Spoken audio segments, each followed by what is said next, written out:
Mesa Política. Análisis, contexto y mirada feminista de la realidad. Comenzamos.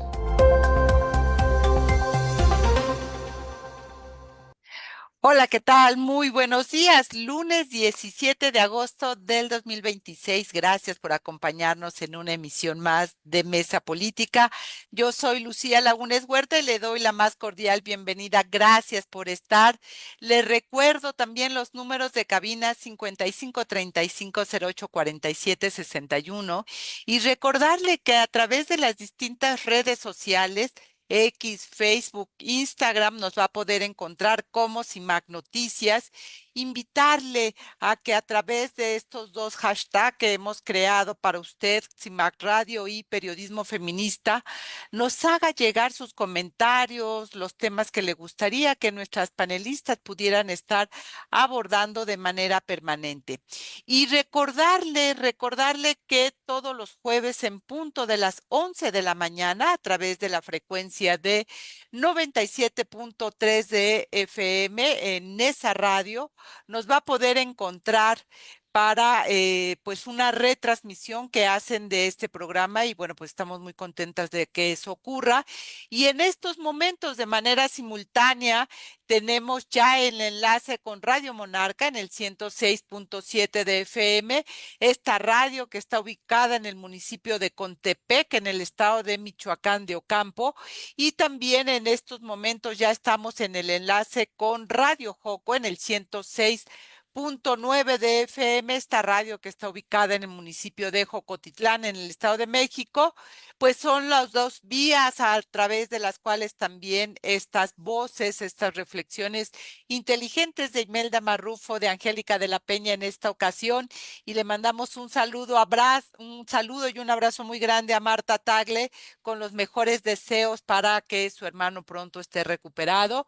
Pues hoy vamos a estar hablando de temas que son muy importantes, muy trascendentes. Ya lo estábamos compartiendo en las distintas redes sociales. Uno tiene que ver con esto que anunció la presidenta Claudia Sheinbaum al inicio de su mandato, diciendo que, bueno, pues sería la base de la política de cuidados, que es estas instancias infantiles. Ustedes se van a acordar, Imelda, Angélica, se acordarán este anuncio que hizo la presidenta, donde arrancó en Chihuahua precisamente Imelda Marrufo estas estancias, estos centros de educación y cuidado infantil, y que hoy pareciera ser que, pues no sabemos cómo van, más bien, ¿no? No sabemos cuánto se ha creado y qué va a pasar con las estancias subrogadas que estaban a cargo de particulares. Imelda, bienvenida. Hola, ¿qué tal, Lucía? Pues bueno, saludándote por supuesto con mucho gusto de este lunes y siempre con el gusto de que andemos por acá. Y Angélica querida, y a Marta a la distancia, un saludo. Y efectivamente, Lucía, pues la presidenta anunció, si me permites, yo quisiera como dar un pasito atrás ante este tema, digamos, que podemos conversar para poder un poco identificar sobre la política pública de cuidados infantiles, porque luego confundimos, Lucía, nos pasa mucho las estancias, que los centros de cuidado, ¿no? Como esta parte de las diferentes nombres que ha tenido. Entonces, recordar nada más, como es en ese pasito, que dentro de la política pública pues teníamos aquellas estancias infantiles, ¿no? Que era una política pública que recordemos estaba en más de 1,200 municipios, o sea, del país antes del 2019 en las 32 entidades federativas y que eran alrededor de 9,500 estancias infantiles. Esta desaparece en 2019, ¿no? Con la decisión de Andrés Manuel López Obrador de cerrarlas, pese a que recordemos que allí hubo un posicionamiento muy claro de la CNDH en su momento. Entonces, digamos que esa política de estancias infantiles que se elimina, por cierto, que se elimina durante el periodo. ¿Qué ocurre? Bueno, pues que lanzan este programa de transferencias directas para el cuidado de las niñas, de los niños, ¿no? Y bueno, este programa todavía subsiste y es el programa que hoy podemos conocer que en el que se dan 1,600 pesos cada 2 meses, 827 al mes, Lucía, y que hay un recurso, ese es por niño o por niña, y que hay también un recurso para de un poco más de ese dinero cuando se trata de niñas y niños de menos de 6 años de edad que tienen alguna situación de discapacidad, ¿no? Entonces digamos que ese es el programa que sí existe y es la política pública de transferencia directa. El gran tema, Lucía, en esta política pública es cómo vas a pagar con 827 pesos, Angélica, mensuales, el tema de la especialización de los cuidados, ¿no? Del inmueble y de lo que esto, digamos, implica para una persona en la situación de sostenimiento. Nada más lo comento porque esa política sigue. Luego entonces tenemos la política también actual a nivel de espacios de atención. ¿Cuál es esta? Pues la de, a través del IMSS, estas atenciones, digamos, directas o indirectas, que se conocen como subrogadas, que son estos contratos, ¿no? Que se tienen con estas guarderías y que efectivamente, Lucía, como hemos podido ver a nivel de medios de comunicación, lo vimos, bueno, en mi caso, en una nota importante que saca la revista Proceso. Allí básicamente lo que se plantea y se advierte es la situación de la desaparición o, digamos, el cierre de contratos de estas guarderías, que son 650 guarderías en el país, ¿no? 80,000 niñas y niños atendidos de 160,000 padres y madres de familia. Y que, por otro lado, Lucia, ya lo comentabas tú, ¿no? Yo nada más cito que fue Ciudad Juárez por allá del 22 de diciembre del 2024 cuando se anuncia esta política pública, Lucia, porque inclusive se plantea la primera construcción de 12 centros en 2025 en Juárez precisamente, ¿no? Esta información se da a conocer el 15 de enero, más la recuerdo muy bien porque andaba yo por ahí algunas actividades y ciertamente, digamos, sin embargo, hay que comentar que se ha ido, Lucía, y yo, digamos que dejo como esta línea de tiempo, si me permiten, Angélica y tú, justamente para ver las implicaciones que esto podría tener. En ese contexto, solamente en este primer ángulo de lo que ha ocurrido, les diría que sí ha habido diferentes variaciones, porque primero se hablaba de 200 centros de educación y cuidado infantil, conocidos como CESI, y que estos centros de cuidado infantil serían 200, ¿no? Durante el sexenio. Después nos dijeron en octubre del 200, 2025. 200 este año, mi querida Imelda. Ajá. Entonces, digamos, ha Y ido variando. A lo que voy es que nos hablaban de 200 ese año y que iban a ser 1,000 al término del sexenio de la presidenta. Sin embargo, lo que hoy tenemos, Lucía, es que solamente empezó a operar uno en Ciudad Juárez en no hay junio más. en una colonia, en un centro que se conoce como Parajes de Oriente en mi ciudad, y que es el único que empezó a recibir gente. Este centro tiene capacidad de 250 niñas y niños y empezó a recibir gente en junio pasado, Lucía, Mm, y se inauguró en julio de este año, o sea, el mes anterior, o sea, hace unos cuantos días, y es el único que tienen operaciones. Antes, yo lo dejo aquí para este planteamiento de, por supuesto, de Angélica, y yo lo dejaría aquí de que si se, digamos, cancelan, bueno, no que se cancelaran, que se culminaran estos contratos que se tienen con las guarderías subrogadas, estas 650, no se ha hablado y no se ha dicho a qué se debe y por qué no se ha podido cumplir esta meta, Lucía. De ninguna manera tenemos esa información, pero tampoco se advierte ninguna transición de esta, digamos, tanto de estos centros que se pensaban construir, o que de estos 200, ¿no? Es gradualmente por año, por cierto, que ahora yo por ahí, en alguna información vi que no iban a ser 200 el primer año, que siempre los iban a ajustar a 186. Aún así, Lucia, a unos cuantos meses, digamos, es que el año se ha ido rapidísimo. de concluir, digamos, este año en en un semestre para concluir el año, la pregunta que podremos hacer para el gobierno es si en enero 2027 cuántos CESIS estarían funcionando ese mismo día del 1 de enero y si estos son los mismos en cuanto a personal, capacidad instalada, niñas y niños que van a atender en la misma proporción de las contratos, digamos, de estas guarderías subrogadas que van a dejar de operar. Ese sería el planteamiento que yo haría, digamos, para este primer saque. Muchísimas gracias, mi querida Imelda. Sin lugar a dudas, este panorama que tú planteas, que es más allá solo de los centros de integración o los centros de cuidado, ¿verdad? O los centros educativos. Y estaba revisando el comunicado que hizo el gobierno de México precisamente en octubre, el 29 de octubre del 2025, donde garantiza y dice que en este año se construirían 200 centros de educación y cuidado infantil para madres trabajadoras, que ya se tenían 150 terrenos validados para la construcción de estos centros y que la meta sería que para el 2030 habría en el país 1,000 centros de este tipo en 507 municipios del país, que si mi memoria no me falla, Angélica, pues son los 500 casi la totalidad de municipios en todo el territorio nacional. Pues sí, el problema que plantea desde su origen nuestra querida compañera Imelda nos recuerda cómo hay un prejuicio respecto de el logro que no es más que de las organizaciones no gubernamentales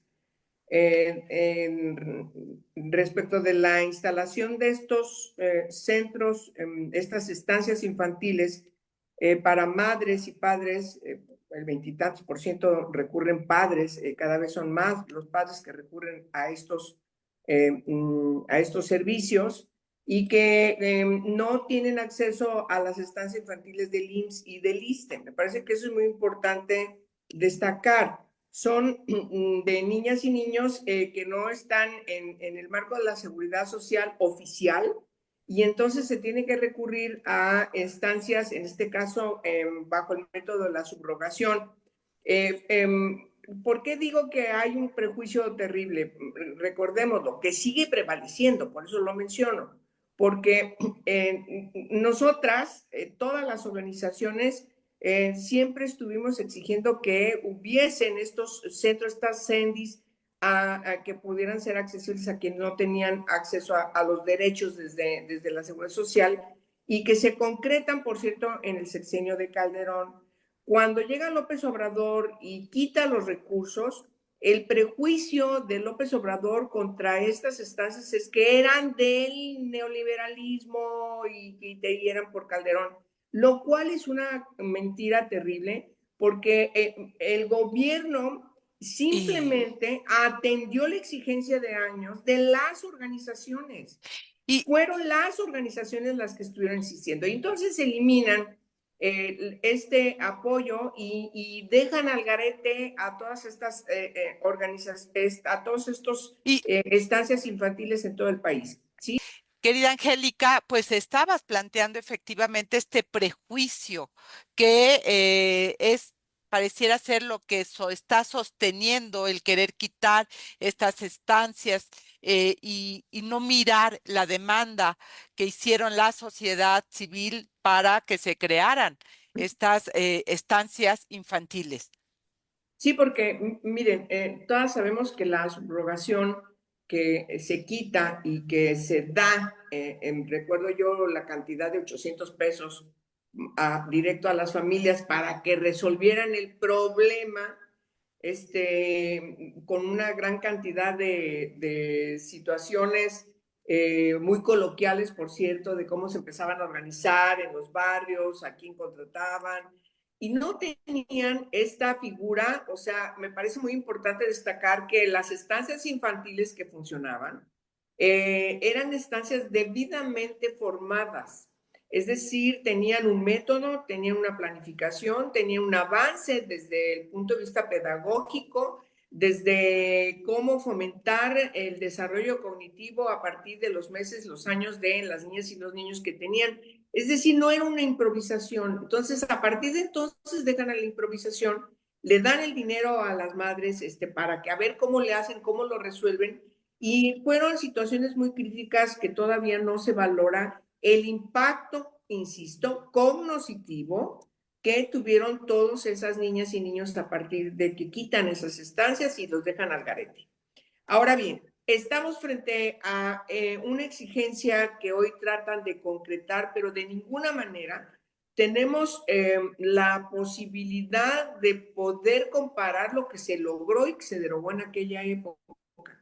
Porque en primerísimo lugar sigue prevaleciendo el prejuicio político, ¿sí? Es otra vez dar dónde se instalan, ahora que entramos en un año electoral, en unos días más arranca, con septiembre, y entonces, por supuesto que no podemos pecar de ingenuas respecto de que tendrá una connotación politiquera y electorera respecto de los próximos meses que vamos a vivir y la elección del 27.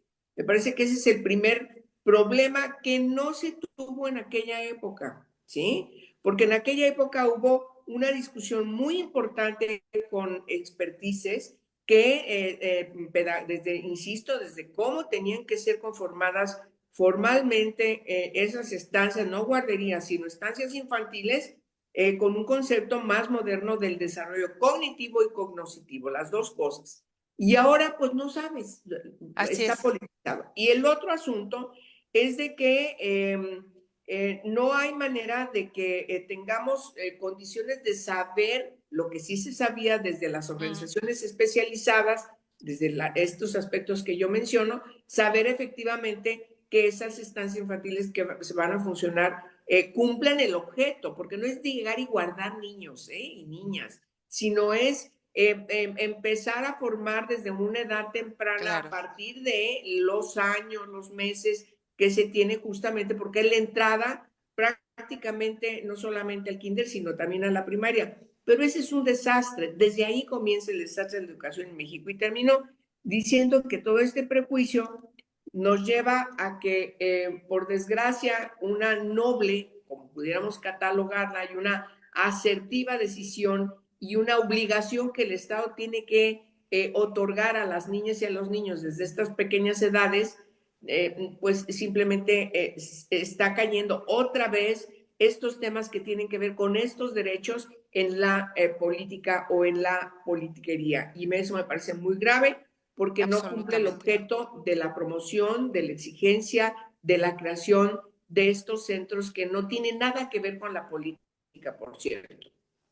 Absolutamente, Angélica. Y revisando precisamente el anuncio que hizo la presidenta a principios de este mes de agosto, donde pues lo que hace es reafirmar que en los próximos meses este modelo de las estancias infantiles que estaban subrogadas va a desaparecer y que en su lugar van a estar estos centros de educación de niñas y niños que arrancó en Tijuana, en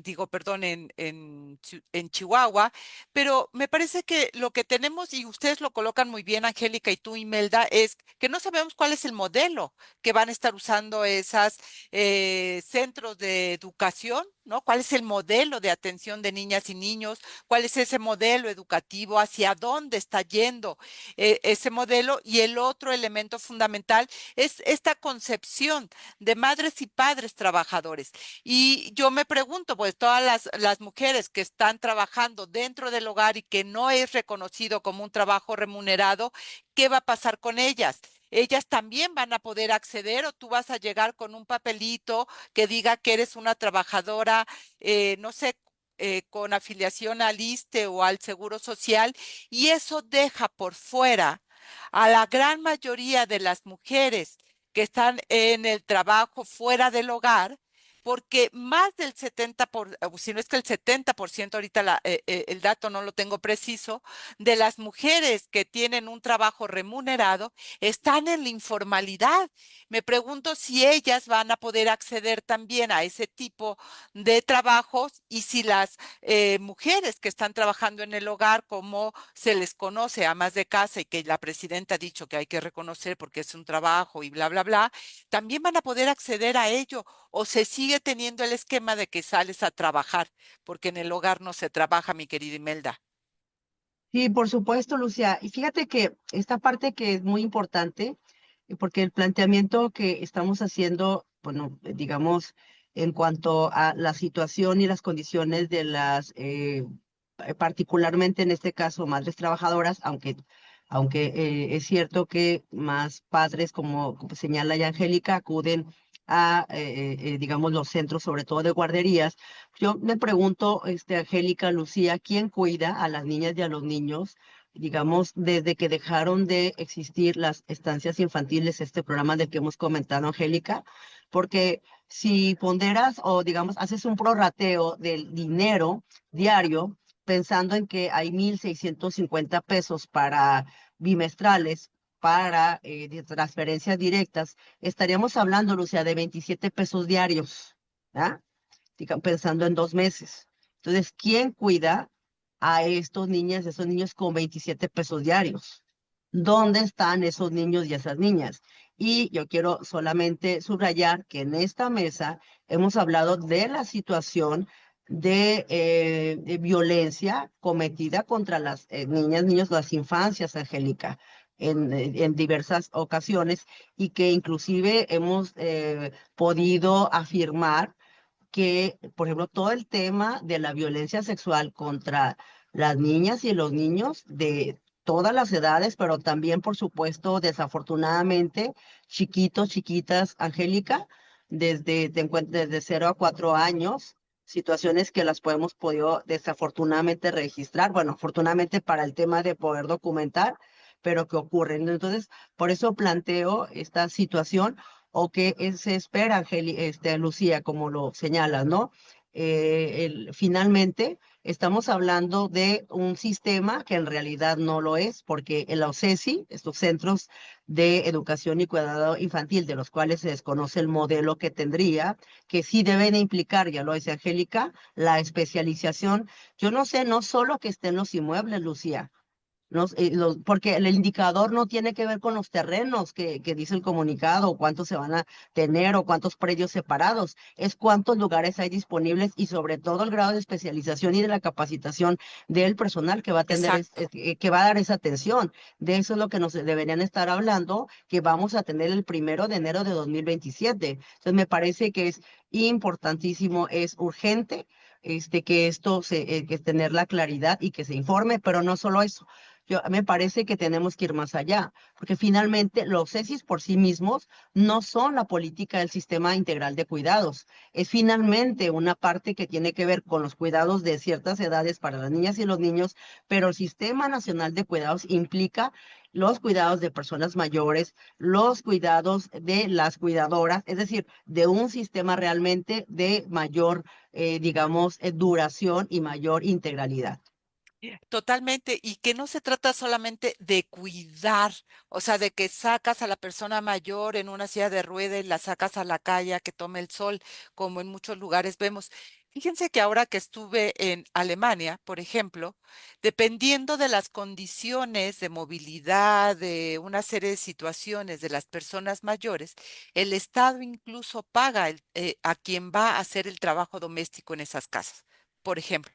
Entonces, tienes derecho, puedes tener derecho a que vayan todos los días a tu casa a hacer, a que vayan al mercado a comprar, a que paguen los servicios, a que realmente resuelvan a todos estos asuntos, que llegue el fisioterapeuta a tu casa porque tienes problemas de movilidad, que llegue la persona psicóloga a tu casa porque a lo mejor no puedes salir. ¿Sí me explico? Están pensando en todo lo que la persona necesita, en términos que vaya el médico a tu casa, te revise, te dé el medicamento, etcétera, porque es más allá le pago a quien va a cuidar a ese niño o a esa niña 800 pesos mensuales y que pague la guardería, porque, o la estancia infantil, ¿no? Me parece que ahí están como los retos también de lo que se cree el sistema de cuidados. Angélica, tenemos 2 minutos para el corte, querida mía. Si quieres hacer una primera reflexión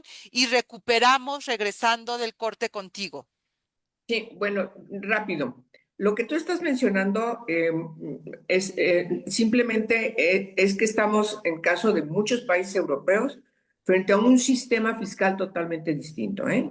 Allá toda la gente paga impuestos. No hay manera de que el gobierno pueda tener estos servicios. Entre ellos, muchos países tienen, por ejemplo, el derecho a la educación es un derecho que otorga el Estado hasta me parece que es muy importante mencionar, pero tiene un sistema fiscal en donde todo el mundo paga impuestos. Entonces, si tú no tienes eso, De y acuerdo. México es un país reprobado, entonces simplemente no puedes aspirar a tener un sistema como el que tienen estos países. Estamos hablando de otra cosa, mariposa. Y dos, simplemente para irnos al corte. Yo creo que hay que rescatar esta reflexión que hace Imelda respecto de la concepción. Cuando estamos hablando en el marco del sistema, ¿sí? De un sistema de cuidados y en el marco de este sistema encuentras a esos centros de educación y cuidado infantil, pues me parece que sí estamos obligados a saber exactamente qué significa ese centro de educación. Cuando, insisto, me parece que lo fundamental cuando se trata de personas pequeñas es el fomento temprano del desarrollo cognitivo y cognoscitivo que solamente lo pueden dar y definir y otorgar quienes son especialistas o quienes se preparan profesionalmente para eso. ¿Qué ha venido sustituyéndose desde el 18-19 que quitaron estos recursos? Pues que las pobres mujeres, y digo pobres, incluso yo lo veo con gente cercana a mí, recurren a la abuela, al abuelo, recurren a la vecina, se los llevan incluso al trabajo. Hay un impacto laboral tremendo a partir de entonces que ya no nos da tiempo ahorita a hablar, pero ese es un tema invisible que tendríamos que tocar porque afecta terriblemente a la vida de las personas. ¿Qué ha hecho el gobierno? El gobierno lo que ha hecho es regalarle dinero a las personas adultas mayores para que tengan también posibilidades de que, yo recibo dinero, entonces a lo mejor puedo recibir a mi nieta, a mi nieto.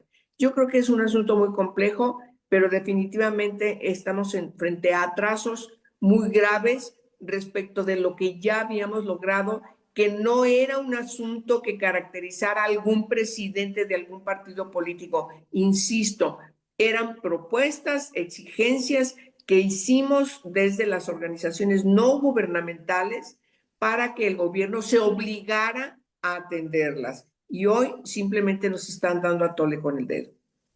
No, totalmente, totalmente. Y cuando salieron estas estancias infantiles, esta propuesta de la presidenta y bueno, de Andrés Manuel primero de quitar las estancias infantiles, como quitar los apoyos económicos a las organizaciones sociales, es parte de los retrocesos que venimos viviendo desde entonces. Y ciertamente estamos hablando, como bien lo señalas, Angélica, de modelos distintos en términos fiscales, totalmente. Yo no sabía, pero en Alemania incluso tener religión implica un impuesto.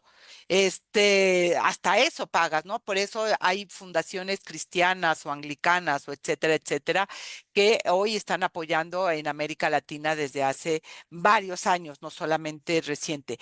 Pero vamos a un corte de estación y regresamos para seguir hablando de este y otro tema que es muy importante, que tiene que ver con la presentación de estas listas de medios y periodistas que supuestamente en este programa propagandístico del gobierno federal que supuestamente ataca al gobierno y lo que eso implica en materias de libertad de expresión.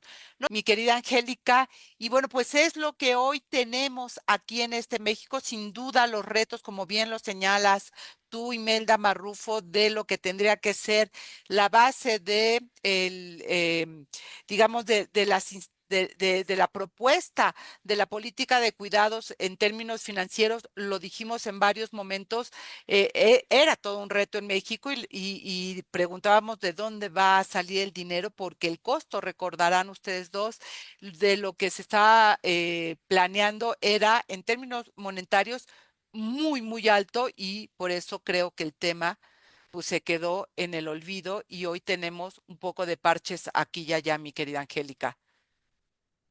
Eh, bueno, a ver, y tu pregunta concreta, ¿cuál es, Es, Lucía? ¿cómo ves estos retos, no? Finalmente, ya lo hemos dicho, este sistema del modelo no lo tenemos, no tenemos claridad ni forma de saber cómo se están construyendo, cuál es el personal, cuáles son los perfiles y cuál es la base del modelo de cuidados y qué realmente vamos a tener, porque es un tema que se ha ido olvidando, la ley no sale, ya no se habla del sistema de cuidados, se hizo una recolección de programas y el sistema no está finalmente o no se ve claro. Bueno, recordemos que hay una minuta que tiene el Senado de la República de justamente la creación del Sistema Nacional de Cuidados, que han hecho observaciones respecto de que van a modificar algunos artículos.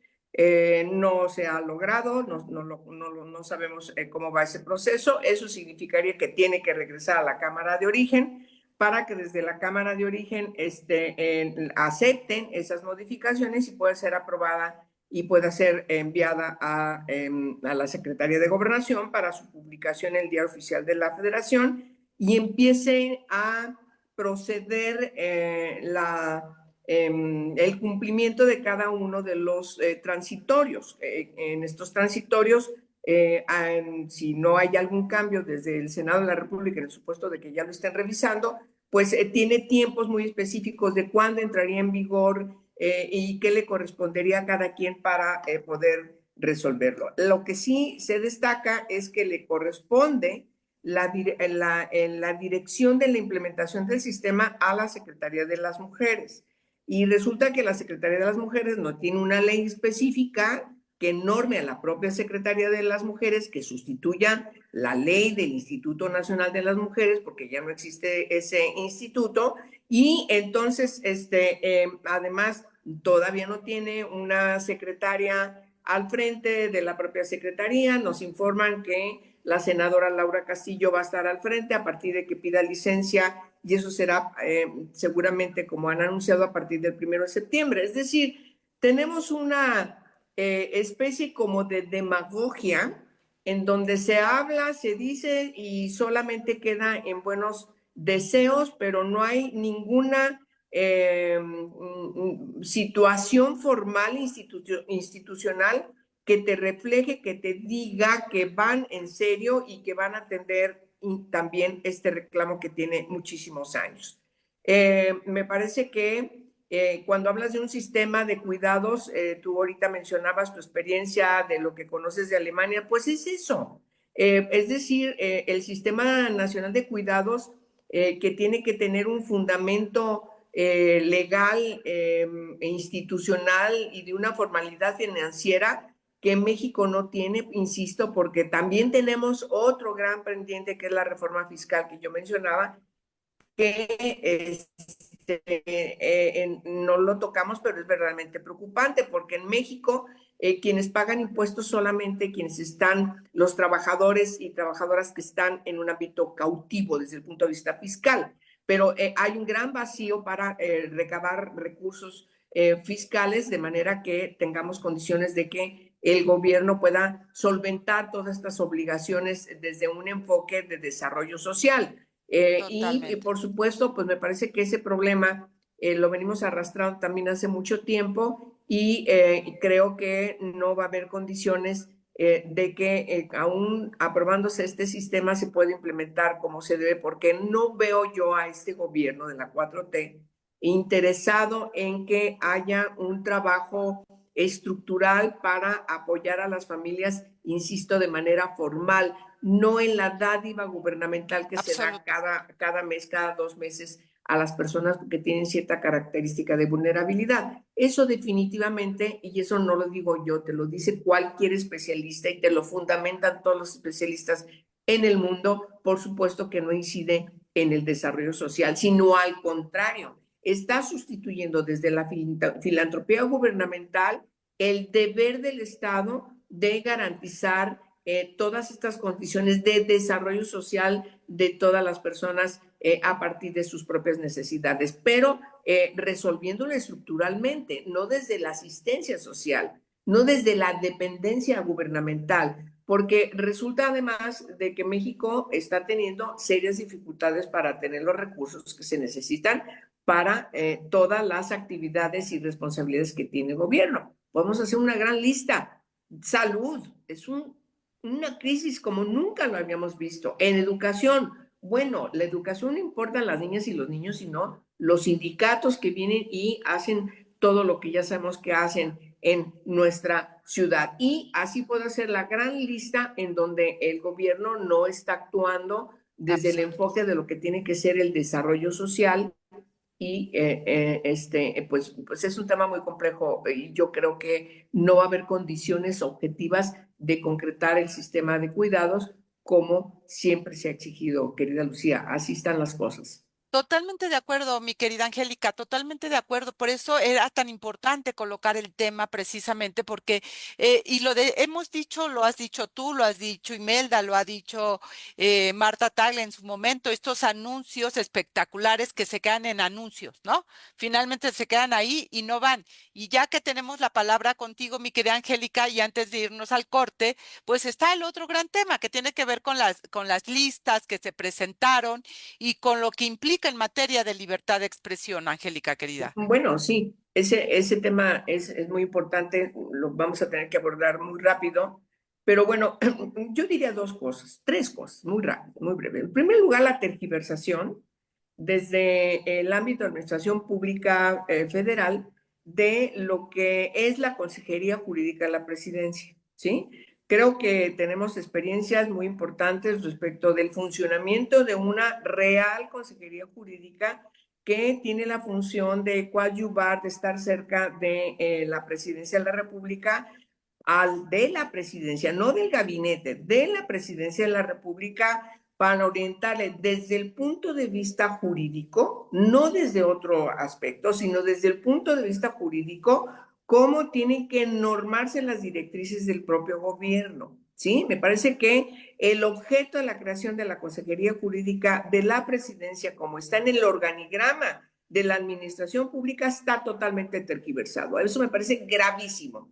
¿Por qué? Porque ahora estamos viendo que quien está al frente de la consejería pues se dedica a un programa que se le llama, es la segunda cuestión, la tarea fundamental pareciera que es estar en este programa que se conoce como derecho de réplica, y entonces dices, derecho de réplica es una función de la Consejería Jurídica, o por qué está haciendo eso, por qué se sigue insistiendo desde, llámese como se llame, ahora derecho de réplica, una instancia desde Palacio Nacional que simplemente se dedica a estar criticando y amenazando a la oposición o a la posible oposición o a quienes no tienen nada que ver con la oposición o con el gobierno, que simplemente han estado haciendo su trabajo desde el ámbito periodístico. Mira, si analizamos, y esa es la tercera cuestión que quiero mencionar, si analizamos a quienes están siendo mencionados desde periodistas, medios de comunicación, comentaristas, en esta lista negra terrible que solamente demuestra un ímpetu autoritario muy preocupante, porque lo ligamos con la iniciativa que quieren imponer sobre los derechos de las audiencias. Estamos hablando de un cambio de régimen en nuestra Constitución de facto, querida Lucía, querida Imelda. Me parece que eso hay que decirlo. Entonces es muy grave porque el tránsito de una república, como lo establece la Constitución, a un estado autoritario, como el que ya se refleja ahora con todas estas acciones desde la presidencia de la República, es realmente preocupante. Por lo tanto, sí necesitamos, en primer lugar, y con esto termino, señalar que todas estas personas, o prácticamente todas estas personas y todos estos medios, siempre en cada sexenio, y hay una historia que no se puede ocultar, han estado haciendo críticas al gobierno en turno. Todos y todas. Entonces, no se puede decir de ninguna manera que ahora todos estos están dedicados a criticar a este gobierno de la 4T. Habrá políticos que están en un partido político, pues están haciendo su función como partido político. Es un derecho. ¿En qué parte de la Constitución se dice que los partidos políticos no puedan hacer críticas al gobierno? El que sea en los 3 órdenes de gobierno. Perdón, eso forma parte de la libertad de expresión, de la libertad de opinión y de los derechos fundamentales establecidos en nuestra Constitución, que son una garantía que tienen todos los partidos políticos, pero también las ciudadanos de a pie. Por supuesto, los medios de comunicación, cualquiera que sea su ámbito de desarrollo y de trabajo y de influencia. Por lo tanto, me parece que la conclusión es que es inaceptable, queridas. Es inaceptable porque eso también va a alcanzar a CIMAC, por cierto, y va a alcanzarnos a quienes estamos aquí Claro, respecto de nuestra opinión, que absolutamente. es nuestro derecho y que siempre lo hemos tenido y nunca nos hemos quedado calladas, nunca, en ningún sexenio. Y en su turno hemos criticado lo que nos parece que está mal en los distintos sexenios que han pasado antes de este gobierno de la 4T. Por lo tanto, me parece que no hay que quedarnos calladas y seguir insistiendo desde todos los ámbitos que estos derechos son inalienables, imprescindibles, son universales y además son constitucionales y son convencionales. Totalmente, o sea, a todos los medios, incluso a los medios comunitarios y sociales como la radio que la Alianza por el Derecho Humano de las Mujeres a Comunicar obtuvo para la Ciudad de México, esto va a impactar. Y me parece muy importante recuperar, solamente con este comentario cerrar este fragmento para regresar, es que desde la llegada del presidente Andrés Manuel López Obrador, cuando se crea esta sección, recordaremos de quién es quién en las mentiras, ¿no? Lo que dijo el relator de libertad de expresión es que el señalamiento desde la tribuna más alta del gobierno federal hacia periodistas era un inhibidor del trabajo periodístico y conminaba el relator Pedro Vaca a revisar precisamente la política de comunicación que se estaba desarrollando, porque era un estigma el que se estaba colocando desde la tribuna presidencial a periodistas que ellos calificaban como contrarios al gobierno, porque una de las cosas que vimos es que entonces clasificaron de buenos y malos, ¿verdad? Y creo que, por supuesto, la defensa, de eso no lo creo, estoy convencida de ello, la defensa de libertad de expresión para todas las personas es algo que tenemos que tener clarísimo y, por supuesto, para las y los periodistas. Gracias. Imelda Marrufo, ¿tú cómo lo miras? Y por supuesto, ¿sabes qué? Me parece, bueno, primero también desafortunado. Yo coincidiría con este primer apunte de Angélica, desafortunado en cuanto al rol de la Consejería Jurídica, Angélica, que en realidad la hemos visto más como una persona, alguien que reproduce lo que el área de comunicación social o de comunicación de la presidencia ha definido que se diga, ¿no? Y en ese sentido es quienes manejan efectivamente, manejan o quieren manejar la narrativa de comunicación y parece que la consejera jurídica se ha reducido a eso y es una lástima, ¿eh? Realmente que ese sea el papel que esté jugando. Y por otra parte, señalar, Lucía, que una de las periodistas, Paula Rojas, publicó que después de haber aparecido, digamos, en esa lista, haber recibido ataques de todo tipo para también su vida privada, familiar y demás. Y la pregunta es si el gobierno, Lucía, digo, esto lo digo sabiendo también la respuesta, pero ¿acaso el gobierno hizo alguna evaluación de riesgos de para presentar esa lista, me pregunto, monitoreó, porque no tienen, si tienen estrategias de inteligencia respecto de lo que comunican, esa sería la pregunta, para poder exhibir también a las mujeres, Lucía, que como sabemos hay otras maneras de agresión también para las mujeres, y si previamente, digamos, se coordinó con el mecanismo de protección federal para poder ver esta situación de la exposición que se podría dar.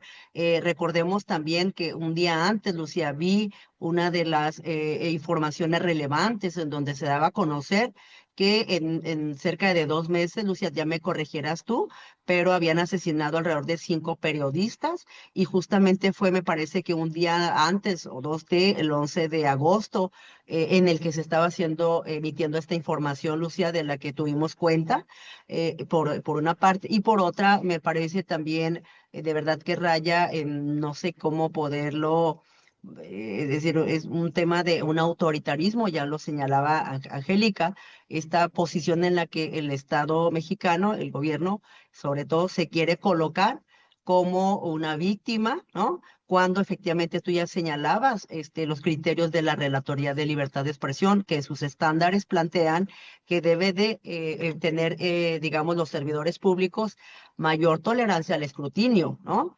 Es un estándar específico y sobre todo a la crítica. Entonces, es el tema de que ahora, cómo es posible que se equivalga a alguien que ejerce crítica como el organizador de las campañas, ¿no?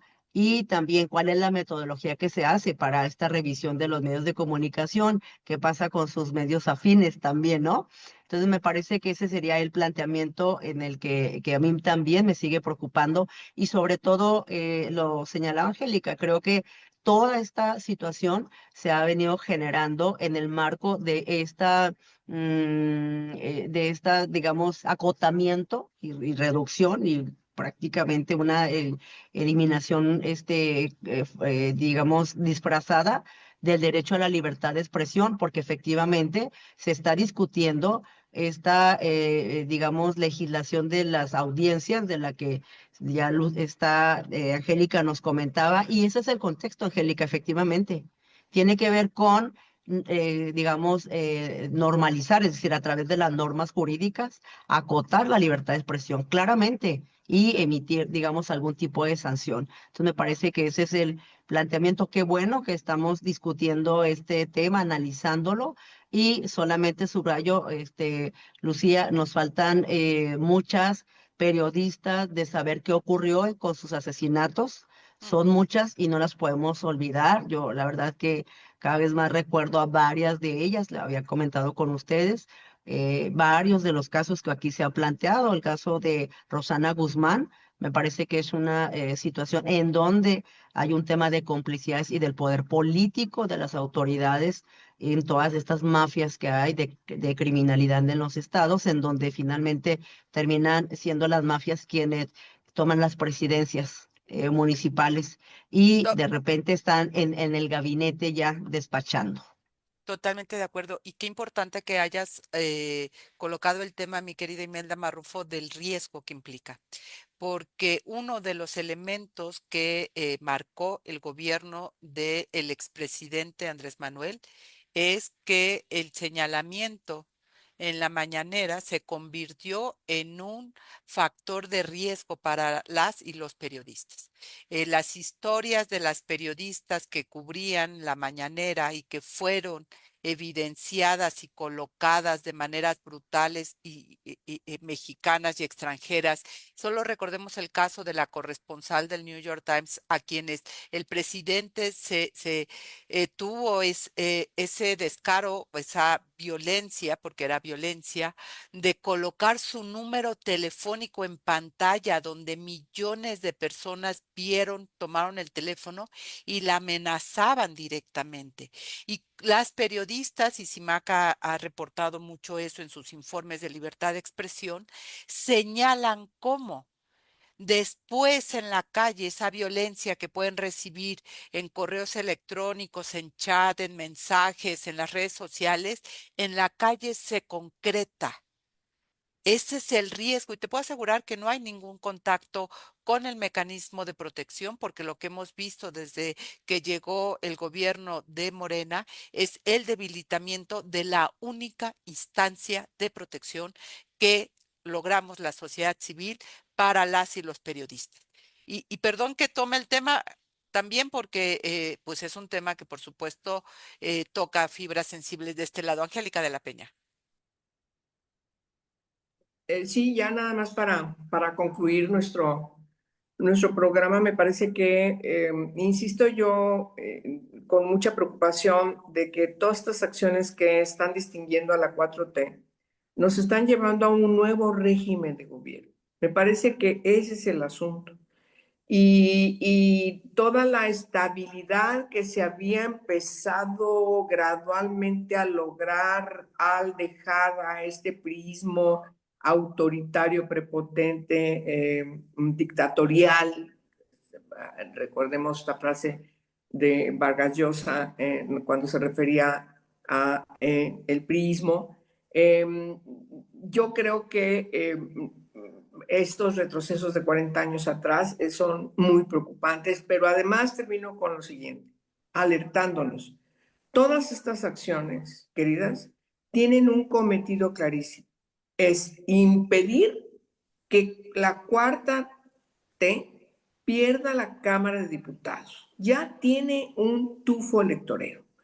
Y hoy enfrentaremos en unos días más ya el inicio de la campaña del año que entra, donde habremos de votar por una nueva Cámara Federal de Diputados y Diputadas que hoy tiene una mayoría calificada, la 4T. De manera que todo esto que está pasando es para evitar perder esa mayoría que les va a impedir en lo concreto seguir endilgándonos reformas constitucionales que están trastocando, insisto, la definición de nuestra república, de nuestra nación, que ha ido avanzando en su constitución para garantizar una democracia efectiva e instituciones sólidas e independientes que se dediquen a la atención que fundamenta su origen,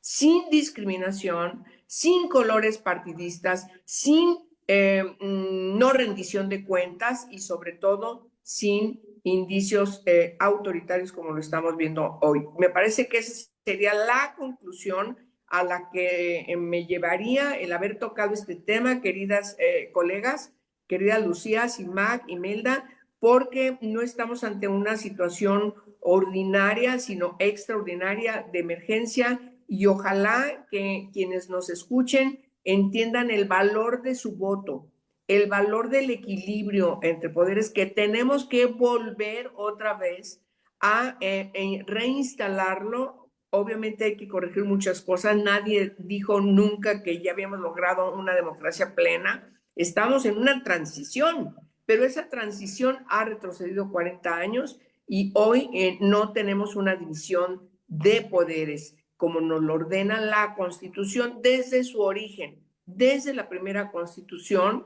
México se distinguió por escuchar el liberalismo de la época.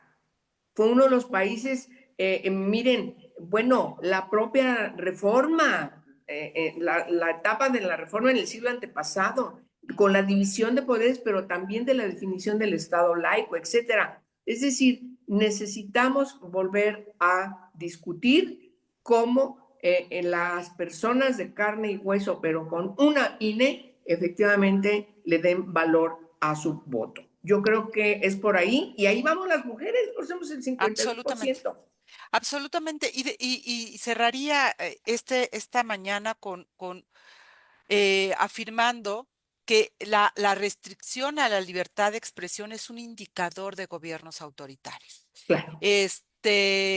Y la falta de acceso a la información, que en Alemania está la discusión de libertad de expresión y acceso a la información, porque ¿qué creen? Quieren cerrar el instituto digamos, el símil del Instituto de Transparencia y Acceso a la Información que en México se cerró. y que es, pues eso, que la sociedad deje de tener la posibilidad de saber. Y eso ha sido muy importante para las mujeres, en términos, para las mujeres mexicanas en materia de derechos humanos. Y con esto cerraría. Cuando se creó la ley, la primera ley de acceso a la información, las organizaciones feministas hicieron una solicitud de información que dio a conocer precisamente cómo se estaba financiando a la derecha y en concreto a este grupúsculo Provida, que le dieron 30 millones a Serrano Limón, que se gastó el dinero en otras cosas, incluso en plumas Mont Blanc, y lo que hoy perdimos es de ese tamaño. Y gracias a eso, las organizaciones feministas pudieron hacer una gran tarea para poder cambiar la ley. Así que eso es lo que perdimos y creo que es muy grave hoy lo que se está colocando, porque yo también creo que esto tiene que ver con tintos electorales y eso es absolutamente peligroso. Angélica de la Peña y Melda Marrufo, muchísimas gracias, dos queridas, por estar esta mañana aquí. A la queridísima Marta Tagle también un abrazo muy fuerte y nuestros mejores deseos. La producción, se nos va el programa siempre rapidísimo. La producción de este programa corrió a cargo de Yasmín Hernández. Yo soy Lucía Lagunes Huerta. Nos escuchamos, nos vemos el próximo lunes en punto de las 10 de la mañana aquí en CIMAC Noticias, en esta radio feminista que tenemos hoy y esperemos que muy pronto ya en la Alianza por el Derecho Humano de las Mujeres a Comunicar y en la radio abierta. Les recuerdo que la retransmisión de este programa la pueden escuchar a las 11 de la mañana en la frecuencia del 97.3 de FM en esa radio y gracias a Radio Monarca 106.7 de FM en Michoacán y gracias a Radio Joco en el 106.9 del Estado de México. El próximo lunes aquí estaremos en Mesa Política. Tenga excelente semana. Esto fue Mesa Política. Gracias por escuchar. Hasta la próxima.